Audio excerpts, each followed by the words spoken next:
The next day there was an odd kind of suppressed restlessness about the class. There were no jokes being told, no one sending notes around, no one throwing paper planes. Not even when we had a substitute for math. Yet there was still a whole lot of noise. Chairs rocking backward and forward, tables being shoved first one way, then another, pens scratching at table edges, and pencils getting chewed at the ends. The lessons dragged on and went by too fast all at once. It was the afternoon we were nervous about. Everyone except me. I smiled calmly from behind my desk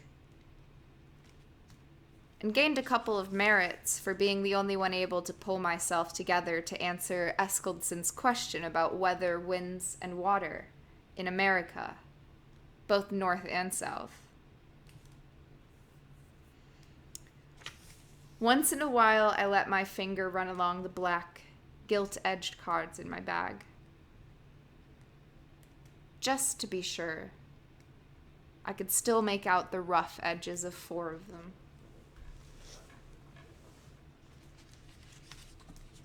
Bro, are you guys are you okay?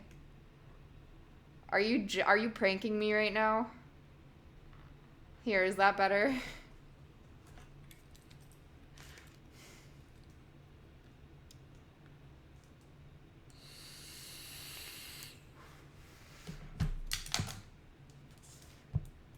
Thought you were reading too.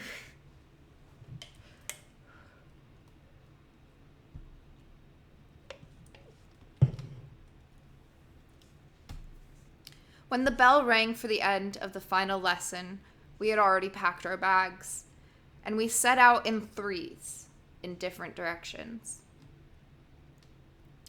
There were 4 different routes we could take to the sawmill, and we never went there in groups of more than a few at a time.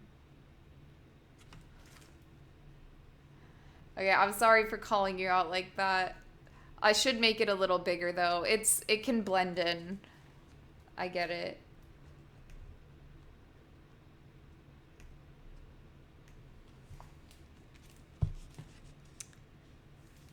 And we never went there in groups larger than a few at a time. We didn't want any grown-ups getting suspicious and starting to nose around.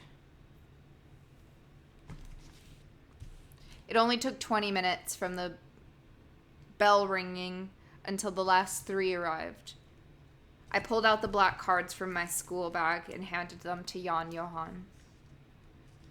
He studied them for a long while, and I had to look away so as not to stare too obviously at his hands, as they seemingly felt for telltale marks.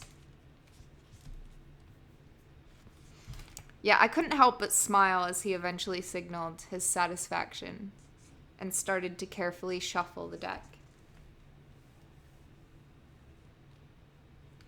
Jan Johan cut and placed the stack on a board laid across 2 sawhorses.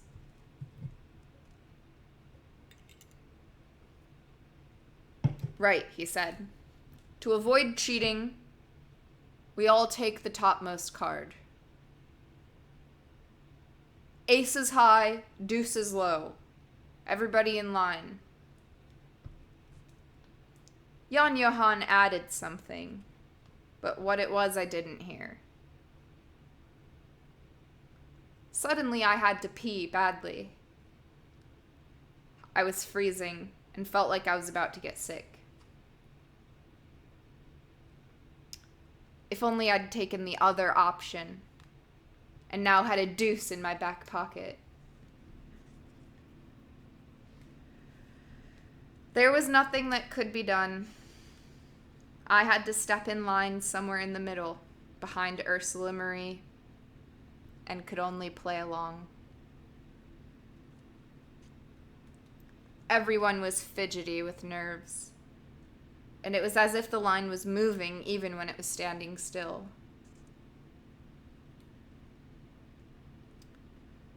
Solely Otto and Elise looked unmoved as they stood there alongside us, watching and sniggering and making fun, unperturbed by the fact that no one was inclined to join in.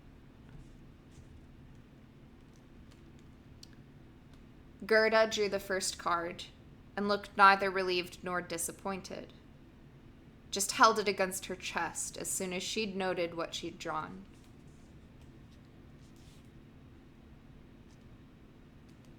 Huge Hans burst out laughing. Aunt.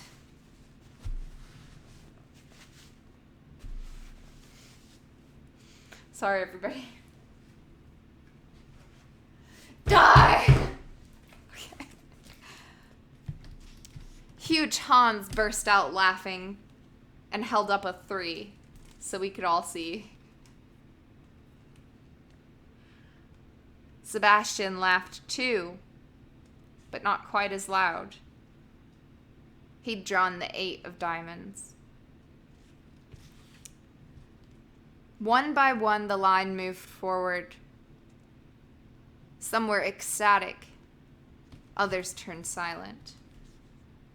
But most did the same as Gerda and held their cards close to their chests while the others drew.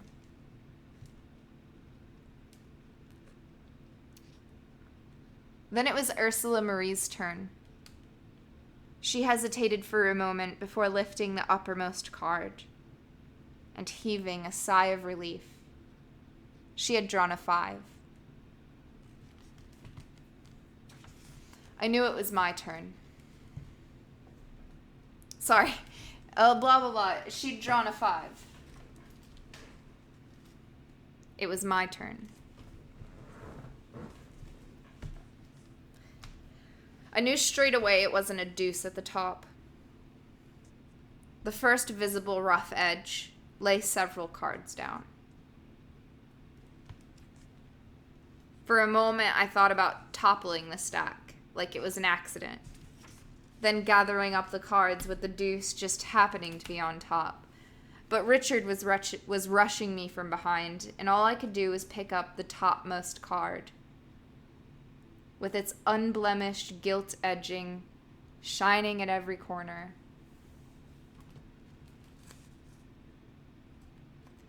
Ace of Spades.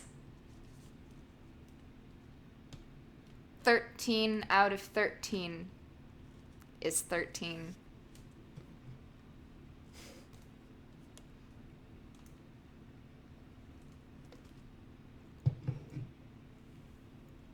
I didn't faint, but the rest of the draw took place without me registering a thing. I didn't come round till I found myself standing in a circle, together with Otto, Elise, Jan Johann, Richard, and Holy Carl.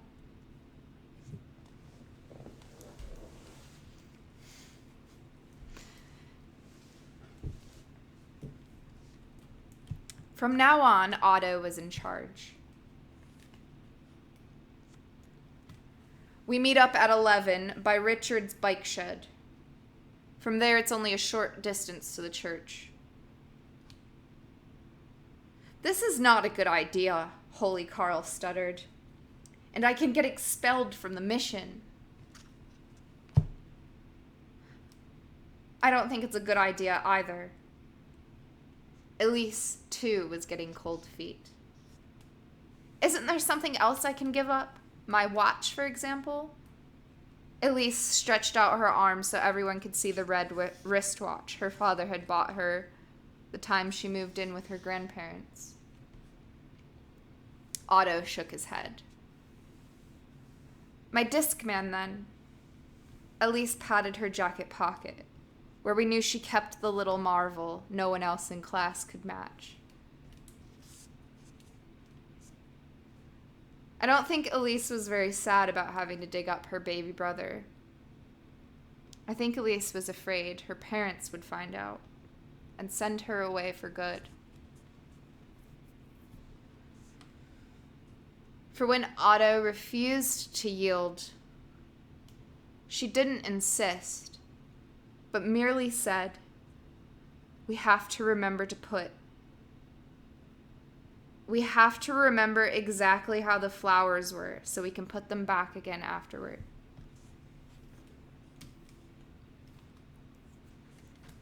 Otto now ordered Jan Johan to bring a spade along. The other one we could borrow from Richard's parents' shed.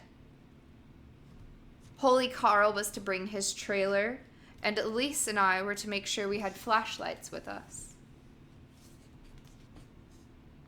Otto himself would take a broom to brush away the dirt from the coffin. Holy Carl looked badly affected at the mention of a coffin. At the mention of the coffin. And I think he may have even cried if Otto, not at that very moment, concluded that it was all agreed. 11 o'clock at Richard's bike shed.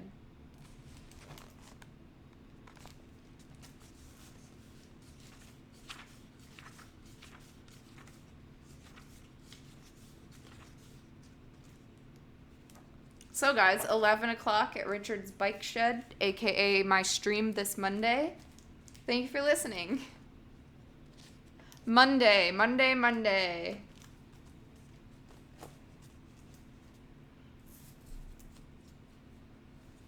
I would continue. Honestly, I'm not feeling super good